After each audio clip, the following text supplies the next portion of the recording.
Maaga kami pumunta ng palengke guys kasi may bisita kaming dadating. Kaya ayan, prepare kami ng dessert at saka ulam na masarap kasi diet yung yung baklang pupunta sa boarding house. Yung bisita namin diet siya eh. Di siya mahilig sa foods. Charis! So ayan, pagdating namin sa bahay, dali-dali nang nagluto agad si Nadine nitong crabs. Anuhan daw niya, lalagyan daw niya ng gata. Tapos kalabasa at saka malunggay. Napakasarap guys. As in, mga favorite kong ulam talaga. I love seafoods kasi isa akong halamang dagat.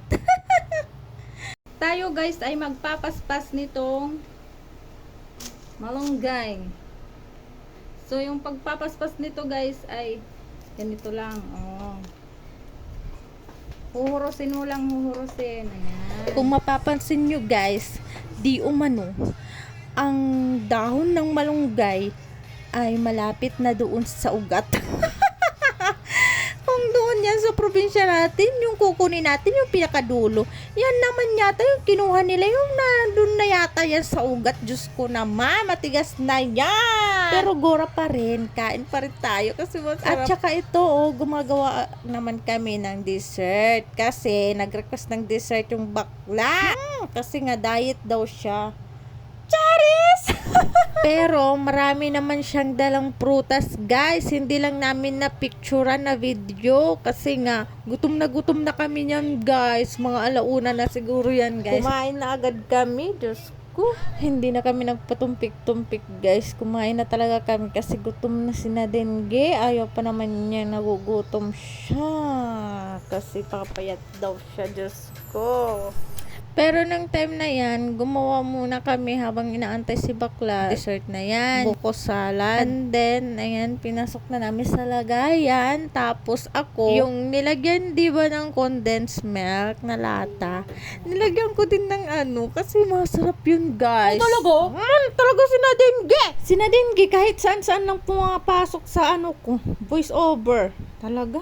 Nakaka-stress talaga itong babaeng to, Diyos ko. At saka pagkatapos naman ng buko salad, gumawa naman kami ng Vietnamese spring rolls. Rolls over the ocean, rolls over the sea. Oy! Bimbento ng kanta. So, ayan, para matikman naman ni bakla, gusto namin ipatikim sa kanya. At saka, pinabring homean din namin siya. Nag-bring home din siya niyan kasi marami yung ginawa ni Nadine. Para naman makatikim din yung family niya ng mga sexy din. Diet din sila doon sa kanila eh. Mga sexy din yung mga kapatid niya. Naalala ko tuloy dati nung kami ay mga binata pa. Charis!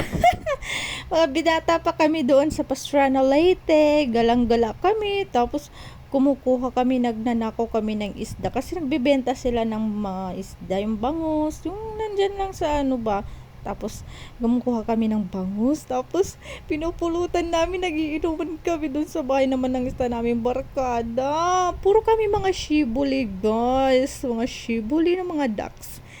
My God! Hindi magiging ducks for to this video. Basta, ang saya lang ng time na yun. Walang problema, walang stress. Hindi ka pa nag-iisip ng kung ano yung mga bayarin mo. Sa mga millennials dyan, kaway-kaway sa mga nakaka-relate dati. Susugod na naman tong dalang. So, ito na nga guys. Change topic na agad tayo kasi after namin mag-inuman, nag-decide kaming pumunta ng SNR kasi parang nagugutom pa itong dalawang to. Tingnan nyo, nangangayayat na sila. Parang susulong na naman sa kainan tong dalawang to. Diyos ko, ayun, nag-uusap na naman sila. Masarap daw yung cake. Nag-uusap sila, titingin-tingin lang daw sila, tapos pupunta daw sila doon sa may mga free taste. Kukuha daw sila.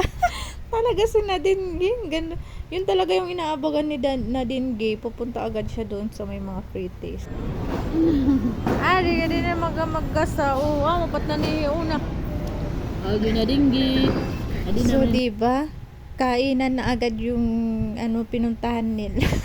So, ayan, pauwi na kami kasi na alas 8 na.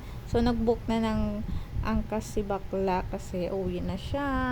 Tapos may pasalubong pa siya. Ayan na.